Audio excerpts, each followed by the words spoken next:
कृष्णा हरे कृष्णा कृष्ण कृष्णा हरे हरे हरे राम राम राम हरे हरे गुरवे गौरचन्द्राय राधिकाय तदालये कृष्णाय कृष्णभक्ताय तद्भक्ताय नमो नमः।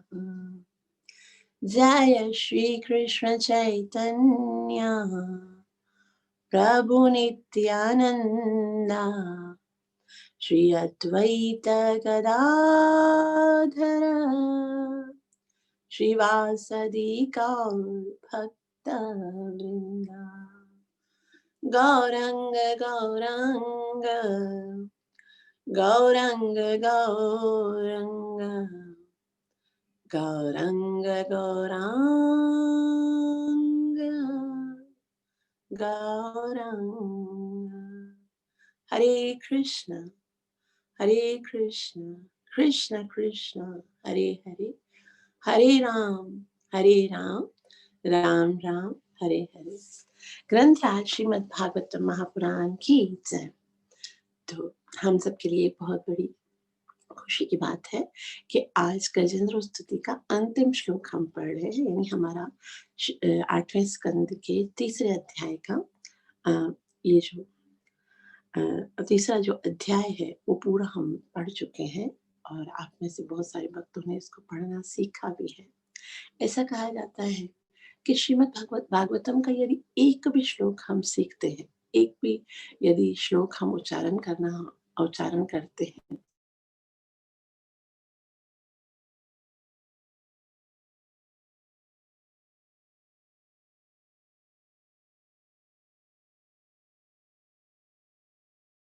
बुक में देखिए, ये शुकदेव गोस्वामी अंतिम श्लोक में कहते हैं, तम वीक्ष्य पीडितम अज सहसावतीर्य। तं वीक्ष्य पीडितमज सहसावतीर्य। तं वीक्ष्य पीडितमज सहसावतीर्य। तं वीक्ष्य पीडितमज सहसावतीर्य। सग्राहम् आशु सरसः कृपयोज्जहार। हरे कृष्ण माता जी। 32 श्लोक अभी हुआ नहीं है। 30 सेकेंड, कल 31 हुआ था ना? कल 32 हुआ था, आज 33 हो गया माता जी, कल हमने 32 पढ़ा था। अच्छा ठीक है, सॉरी मैं कंसंट्रेशन टूट गया। वापस से पढ़। तं वीक्ष्य पीडितमज सहसावतीर्य। सग्राहम् आशु सरस कृपयोज्जहार। सग्राहमाशु सरस कृपयोज्जहार। सग्राहमाशु सरस कृपयोज्जहार। सग्राहमाशु सरस कृपयोज्जहार। ग्राहात् विपाटित मुखात् अरिण गजेन्द्रम्। ग्राहात् विपाटित मुखात् अरिण गजेन्द्रम्। ग्राहात् विपाटित मुखात् अरिण गजेन्द्रम्। ग्राहात् विपाटित मुखादरिण गजेन्द्रम्। संपश्यतां हरिर मुमुच दुच्छिर्याणाम्। संपश्यतां हरिरमु मुचु दुच्छिर्याणाम्। संपश्यतां हरिरमु मुचु दुच्छिर्याणाम्। संपश्यतां हरिरमु मुचु दुच्छिर्याणाम्।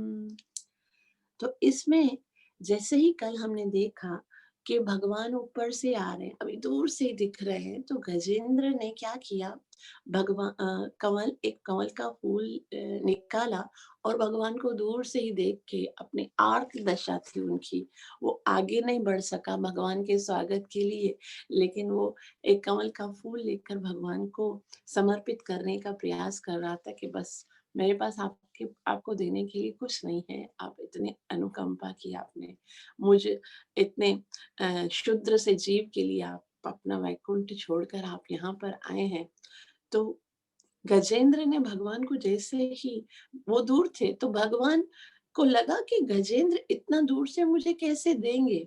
तो भगवान ने क्या किया, तम वीक्ष्य, भगवान ने जैसे ही देखा कि पीड़ितम, मेरा भक्त इतना पीड़ित है, पहले से ही भगवान को पता था, लेकिन उसकी स्थिति जब देखी तो भगवान से सहा न गया और अजब सहसावतीर्य, भगवान ने गरुड़ को वहीं पर छोड़ दिया। गरुड़ को बोला तुम पता नहीं कब पहुंचोगे। हालांकि जैसे हमने कल पढ़ा था कि गरुड़ कैसे चलता है, गरुड़ भगवान के मन की तरह चलता है, जैसे भगवान ने सोचा इंस्टेंट पहुंचता है। लेकिन जैसे भगवत गीता में बताया जाता है तीसरे चैप्टर के अंत में कि मन से आगे है बुद्धि, और बुद्धि से आगे है आत्मा, और आत्मा से आगे है भगवान। और गरुड़ तो भगवान के मन के हिसाब से चलता है ना। मनुष्य का है ये इस तरह से, लेकिन भगवान जब देखते हैं कि मेरे भक्त के ऊपर संकट है तो उनको गरुड़ की गति भी मांद लगती है। भगवान को लगा कि गरुड़ पता नहीं कैसे चलेगा, वो देखो मेरा मेरा भगत कितना दुखी है। तो सहसा व तीर्य, भगवान ने छोड़ दिया, गरुड़ को कुछ बोला नहीं, तेज चलो या स्लो चलो कुछ नहीं बोला, ये क्या कर रहे हो इतना स्लो चल रहे हो। भगवान ने बोला छोड़ो, तुम भले बाद में पीछे हो, मैं आगे जाता हूँ, मैं अपने भक्त को और अधिक कष्ट में नहीं देख सकता। तो सब तम वीक्ष्य तम वीक्ष्य पीड़ितमज सहसावतीर, अचानक गरुड़ से उतर गए, कुछ बोला नहीं। अजम, भगवान को अजम कहा गया है।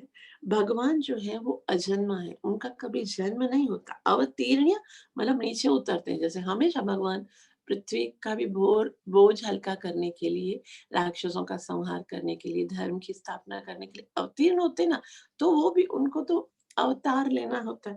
तो यहाँ से भी अवतीर्य यानी कि दुखी देखिए और नीचे उतर गए। क्यों उतर गए? अपने भक्त को बचाने के लिए।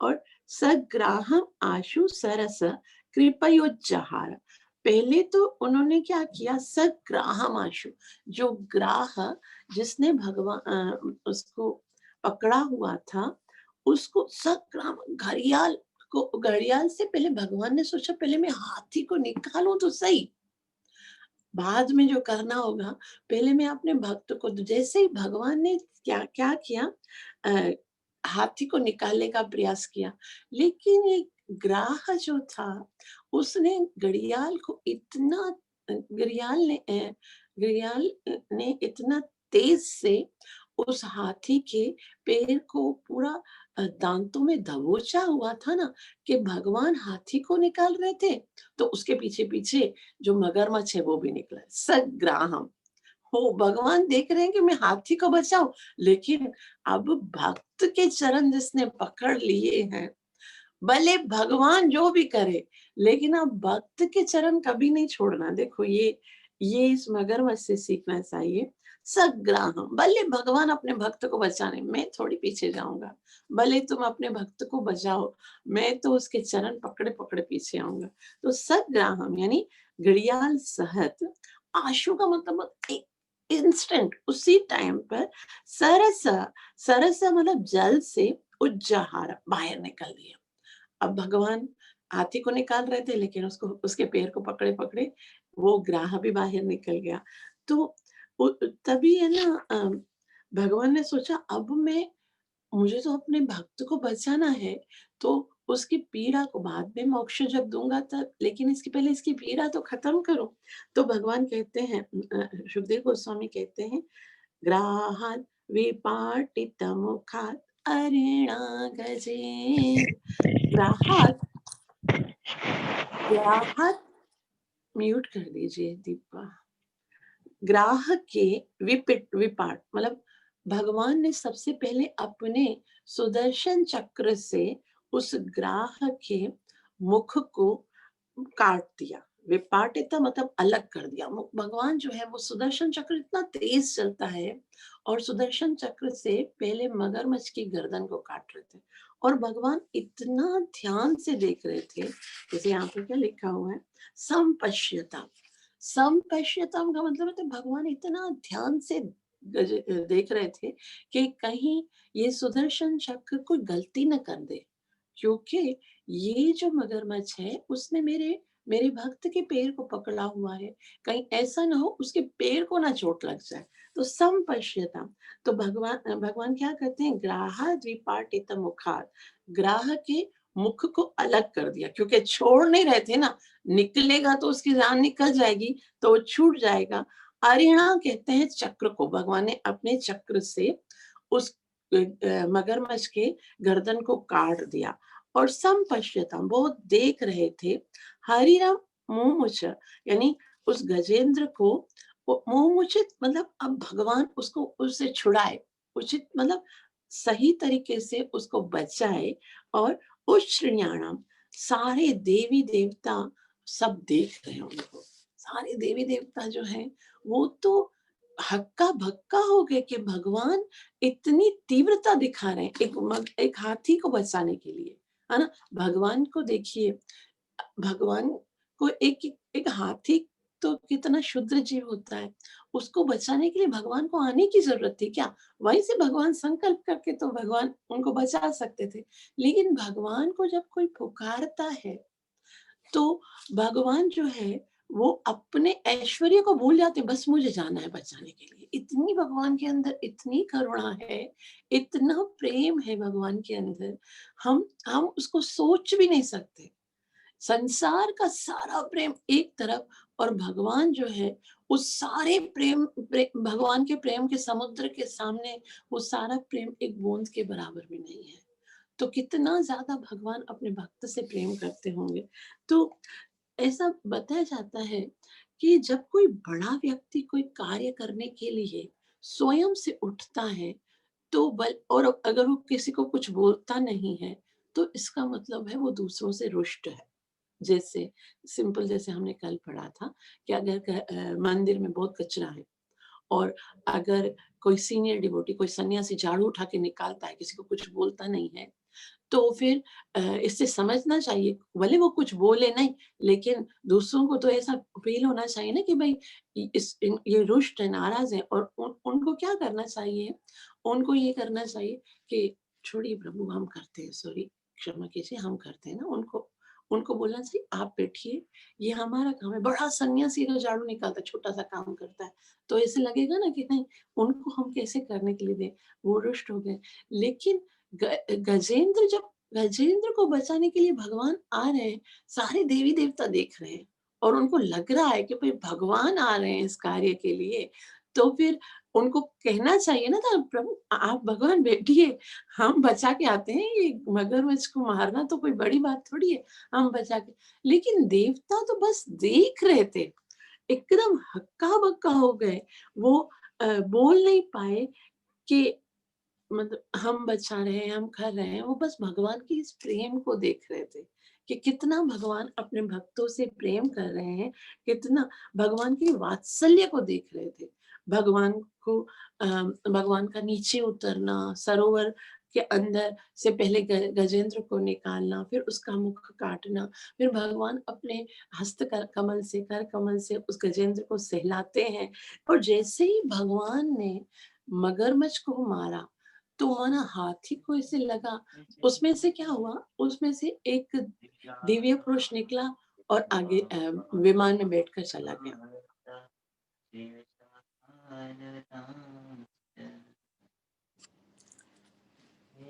म्यूट कर दीजिए सबको, रविश। हरे कृष्णा कृष्णा कृष्णा हरे हरे, हरे राम। भगवान तुमको पुकारा मैंने, स्तुति मैंने की, इतने समय से पीड़ित में था और मोक्ष उसको मिल गया। तभी भगवान कहते हैं मैं क्या करूं, ये मेरा स्वभाव है। अहम भक्त पराधीना, यह स्वतंत्र इवो ध्वजा। भगवान कहते हैं वैसे तो मैं अपने भक्तों के पराधीन हूँ। मेरे भक्त जैसे चाहे मुझे जिधर चाहे लेके जाए, लेकिन भक्तेर भक्त जना प्रिया, लेकिन जो मेरे भक्तों के जो चरण पकड़ता है, जो मेरे भक्तों की सेवा करता है, दासम दास दासानुदास जो होता है, पहले मेरी नजर उस पे पड़ती है और पहले मैं मोक्ष भी उसी को प्रदान करता हूँ। तो भगवान ने तब पहले तो ग्राह का मोक्ष प्रदान किया और फिर उसके बाद जैसे ही क्योंकि गजेंद्र इतने समय से पीड़ित था और आज उसको जैसे ही ग्राह का गर्दन कट गया तो उसको उसका पैर छूटा है तो बिल्कुल मूर्छित हो गया। मतलब अब उसके अंदर से जो स्टेमिना था, शक्ति पूरी खत्म हो गई। तो भगवान ने अपने हाथ से उस गजेंद्र को सहलाया है और जैसे ही भगवान का कर कमल जैसे ही भगवान को स्पर्श किया, उसी समय सारी तकलीफ, सारी पीड़ा, इतने समय का सारी जो थकान थी, सारी तृष्णा थी, वो सब खत्म हो गई। क्योंकि भगवान का स्पर्श है, भगवान का नाम लेकर ही जीव के दुख समाप्त हो जाते हैं। और यहाँ पर तो साक्षात भगवान के दर्शन है, भगवान का स्पर्श है, तो कितना आनंद उसको आया होगा। तो उसी समय वो जो गजेंद्र है वो भी चतुर्भुजी पार्षद बन गया और फिर वो भी भगवान के धाम में जाना लगा। तो भगवान भगवान जो है वो कितनी करुणा करते हैं। भगवान दोनों काम किए, ग्राह से भी छुड़ाया। दो चीजें मांगी थी ना उसने कि मुझे इस ग्राह से छुड़ाओ, लेकिन उसके भी नाम यहाँ मोह आपके, और मैं छूटने के बाद भी संसार में नहीं रहना चाहता हूँ, बल्कि मैं क्या चाहता हूँ, मैं चाहता हूँ कि मुझे अब इस भौतिक जगत से छुड़ाकर आध्यात्मिक जगत में। तो वो प्रार्थना कि मैं आपके धाम में जाता हूँ, भगवान के आने से उसकी दोनों बातें पूरी हो गई। ग्राह से भी, उस पीड़ा से भी मोक्ष प्राप्त हो गया और फिर भगवान के धाम में भी चला गया। तो यहाँ तक हमने गजेंद्र का जो प्रार्थना है उसको पढ़ी, अनुवाद देखिए। तत्पश्चात गजेंद्र को ऐसी पीड़ित अवस्था में देखकर अजन्मा भगवान हरि तुरंत अहितु की कृपावश गरुड़ की पीठ से नीचे उतरे और गजेंद्र को घड़ियाल समेत जल से बाहर खींच लिया। तब समस्त देवताओं की उपस्थिति में जो सारा दृश्य देख रहे थे, भगवान ने अपने चक्र से घड़ियाल के मुख को उसके शरीर से पृथक कर दिया। इस प्रकार उन्होंने गजेंद्र को बचा लिया। तो इस तरह से भगवान ने गजेंद्र की सुरक्षा की। तो अब यहाँ पर जैसे कल प्रभु ने सवाल किया था कि आखिर गजेंद्र और ग्राह ने पिछले जन्म में ऐसा क्या किया था कि अंतिम समय में उनको भगवान के दर्शन प्राप्त हुए। तो ये जो जो गजेंद्र था वो पिछले जन्म में कौन था, ऐसा बताया जाता है कि गजेंद्र जो था वो पिछले जन्म में भगवान विष्णु का महान भक्त था, बहुत बहुत भक्त था। अब देखो, जब हम भक्ति करते हैं तो इसका मतलब ये नहीं है कि हम एक ही जन्म में भगवान को प्राप्त करेंगे। ये बहुत बड़ा राजा था, इसका नाम था राजा इंद्रद्युम्न। और राजा इंद्रद्युम्न वो मतलब तामल देश का राजा था, बहुत बड़ा राजा था और वैदिक सिद्धांतों का पालन करता था, सारे नियमों का पालन करते हुए राजा उसने अपने राज्य को छोड़ दिया, ग्रस्त जीवन को त्याग किया और वो मलयाचल पर्वत में एक छोटी सी कुटिया बनाकर मौन भाव से भगवान की सदैव पूजा करता था। किसी से बात नहीं करता था, मौन भाव में रहता था। लेकिन सब लोग, जैसे मैंने कल बताया, सब कभी कोई ऋषि आ जाता था, कभी कोई ऋषि आ जाता था, तो उनकी साधना टूटती थी। तो एक बार अगस्त्य ऋषि अपने अनेक शिष्यों के साथ राजा इंद्रद्युम्न के पास आए और लेकिन भगवान के ध्यान में लगे हुए थे। वो सोच रहे थे कि मैं बार-बार एक-एक ऋषि के लिए उनको स्वागत करूँ, उनको है ना न उनका अगर मैं स्वागत करता रहूँगा, सम्मान करता रहूँगा तो मैं भक्ति कब करूँगा? तो उन्होंने कहा बलि जो भी आएगा मैं उसका कुछ भी ध्यान नहीं करूँगा, उनका सम्मान नहीं करूँगा, मैं खाली भगवान का ध्यान करता रहूँ। तो भगवान के ध्यान करने के लिए मैं आया हूँ या फिर ऋषियों का स्वागत करने के लिए आया हूँ। तो राजा उनका कोई उचित सत्कार नहीं कर सके। इस तरह ऋषि को बहुत गुस्सा आया। ऋषि को लगा ये अपने आप को समझते क्या हैं? एक बात याद रखिए, भक्तों का सम्मान किए बगैर, भक्तों का आदर किए बगैर, भक्तों की सेवा किए बगैर हम भगवान को नहीं प्राप्त कर सकते। तो ऋषि ने सोचा कि ये अपने आप को क्या समझता है? उन्होंने सोचा ये जो राजा है वो आलसी हाथी की तरह बैठा हुआ है। मैं इतना बड़ा ऋषि आया हूँ, मेरा सम्मान करना चाहिए, मुझे प्रणाम करना चाहिए, मुझे आदर देना चाहिए, लेकिन ये तो बस घमंड के कारण अपने ही उसमें तपस्या में लगा हुआ है। तो उसको उस जो राजा है उसको ऋषि ने बहुत ही क्रोध होकर हाथी बनने का श्राप दे दिया और इस श्राप के कारण वो राजा हाथी बन गया, हाथी का जन्म मिला और अपने पहले सारे कार्यों को भूल गया। उसको याद नहीं था कि मैं राजा था और मैं कितनी तपस्या की। तो यहाँ पर एक बात समझ में आती है कि भगवान जो है, भगवान की भक्ति तो कितना सर्वश्रेष्ठ कार्य है। वो तो भक्ति कर रहा था, है ना? वो तो कोई गलत कार्य नहीं कर रहा था, नाम जप कर रहा था, ध्यान लगा के भक्ति कर रहा था, फिर भी उसको अगस्त्य ऋषि ने श्राप क्यों दिया? नहीं देना चाहिए, और भी ऋषि हैं, उनको तो और भी आशीर्वाद देना चाहिए कि भगवान की भक्ति में लगा रहे। लेकिन जब हम भक्ति करते हैं ना, तो हमारी पूरी ज़िम्मेदारी जो है वो भगवान की होती है। तो ऋषि ने सोचा, जैसे भगवान की लीला है, भगवान की कृपा के कारण, भगवान के योजना के कारण ऋषि ने ये सोचा कि अगर ये यूँ ही तपस्या करता रहेगा, उसको अपनी तपस्या का अहंकार हो जाएगा और अहंकार के कारण ना जाने कितने जन्मों तक भगवान नहीं मिलेंगे। तो हम जब भक्ति करते हैं तो भगवान ऐसा सर्कमस्टेंसेस बनाते हैं, ऐसी स्थिति बनाते हैं कि हम ज़्यादा से ज़्यादा शीघ्रता से भगवान को प्राप्त करें। अब अहंकार, काम, क्रोध, मोह, लोभ, मोह, अहंकार जो है वो भक्ति के रास्ते की सबसे बड़ी रुकावटें हैं और अगर वो इस तरह से हर एक ऋषि का निरादर करता, सम्मान नहीं करता, तो फिर वो अपनी भक्ति से गिर जाता। पतन का मतलब, जैसे भगवान ने क्या कहा है, कौन्तेय प्रतिजानीह न मे भक्तः प्रणश्यति, कि मेरे भक्त का कभी नाश नहीं होगा। इसका मतलब है मेरे भक्त का पतन नहीं होगा। यहाँ पर देख के तो लगता है ना कि उसका पतन हो गया, कि भाई वो इतना बड़ा राजा था, राजा होने से उसने अपने सारे कर्तव्यों को छोड़ दिया, राज रजवाड़े रानियां, इतने बड़े बड़े महल छोड़ दिए और एक कुटिया बनाकर जब वो तपस्या कर रहा है तो उसको श्राप मिल गया। तो पतन हो गया ना, वो राजा से हाथी बन गया।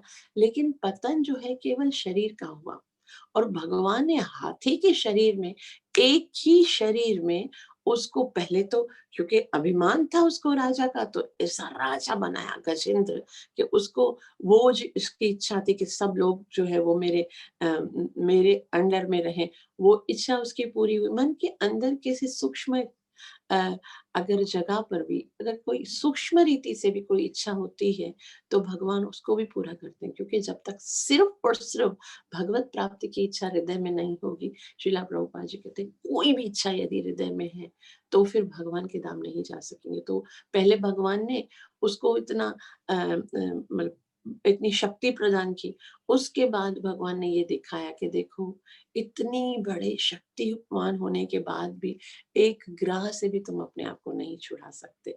और उस आर्त स्थिति में जब उसने कहा भगवान तुम्हारे अतिरिक्त और कोई नहीं है जो मुझे सुरक्षा प्रदान करे, जब उसके हृदय से सारी इच्छाएं समाप्त हो गई उसी जन्म में, तो शरीर का भले पतन हुआ लेकिन आत्मा का पतन नहीं हुआ। उससे इंद्रद्युम्न राजा के स्वरूप में जो उन्होंने स्तुति याद की थी, बहुत बार पढ़ी होगी ना, जैसे हम कितना रोजाना रोजाना पढ़ते हैं, लेकिन वो भाव तो आया ही नहीं कि भगवान को आना पड़े। वो हृदय से जो पुकार होनी चाहिए वो तो नहीं आई तो भगवान भी नहीं आए, लेकिन उस हाथी के देह में उस भाव से पुकारा कि भगवान अपने वैकुंठ को छोड़कर आज उसकी सुरक्षा करने के लिए आए। तो ये थे राजा इंद्रद्युम्न, और उनको एक जन्म में भगवान मिल गए, है ना? एक जन्म हाथी का मिला और इतना प्रेम से भगवान को पुकारा कि भगवान मिल गए। तो इससे एक और भी बात साबित होती है कि भगवान की भक्ति करने के लिए किसी भी योग्यता की आवश्यकता नहीं। अब जानवर होकर भी यदि तीव्रता के साथ भगवान को पुकारते तो भगवान आ जाते हैं, लेकिन ये ऑप्शनल केस है। हर जानवर को थोड़ी ना भगवान याद आएगा, क्योंकि दूसरे जो जानवर होते हैं वो अपने कर्मों के अनुसार सीरीज में आते हैं, एक के बाद एक उसको ये योनि मिलती है। लेकिन ये तो महाराज इंद्रद्युम्न को तो अगस्त ऋषि ने ये श्राप दिया था कि जब आप हाथी बन जाओगे तो भगवान स्वयं आकर आपको सुरक्षा प्रदान करेंगे और तब आपको मोक्ष मिलेगा। तो एक जो भगवान का भक्त होता है वो यदि श्राप भी देता है ना, तो उससे भी हमारा कल्याण होता है। तो किसी भी तरह से यदि आप किसी सच्चे वैष्णव के संपर्क में हो, तो कभी भी आप आपका मतलब आपके साथ बुरा हो ही नहीं सकता है। वो ज़रूर उसकी कृपा दृष्टि, उसका सानिध्य जो है, वो भी आपको भगवान से मिलाने के लिए होगा। तो ऐसा कहा जाता है, चैतन्य महाप्रभु कहते हैं कि हमेशा भगवान के शुद्ध भक्तों का सानिध्य प्राप्त करने के लिए भगवान के सामने गिड़गिड़ाना चाहिए। भगवान मिलेंगे या नहीं मिलेंगे इसका कोई भरोसा नहीं है, लेकिन एक शुद्ध भक्त की कृपा मिल जाए तो भगवान को आना पड़ेगा। अब अगस्त ऋषि ने बोला था भगवान आएंगे तुम्हारी रक्षा करने के लिए, तो भगवान कैसे छूट सकते हैं? तो ये मैं और शुद्ध भक्त को भी डिसाइड मत करना कि इस भक्त का संग मिले, क्योंकि जिसको आपने शुद्ध भक्त समझा है वो क्या है वो तो भगवान ही जानता है। भगवान से प्रार्थना बस इतनी करनी चाहिए कि भगवान किसी शुद्ध वैष्णव का सानिध्य, उसकी सेवा प्राप्त हो जाए, ताकि हम जल्दी से जल्दी आपके धाम में आ सकें। और ये जो गंधर्व, ये जो ग्राह था वो क्या था? वो गंधर्व लोक में जो हुहु नाम का राजा था। गंधर्व लोक में बहुत सारे जो गंधर्व होते हैं उनका जो राजा था उसका नाम था हुहु। एक बार जब वो स्त्रियों के साथ जल क्रीड़ा क्रीड़ा कर रहा था जल के अंदर, तो उसने स्नान करते हुए देवल ऋषि के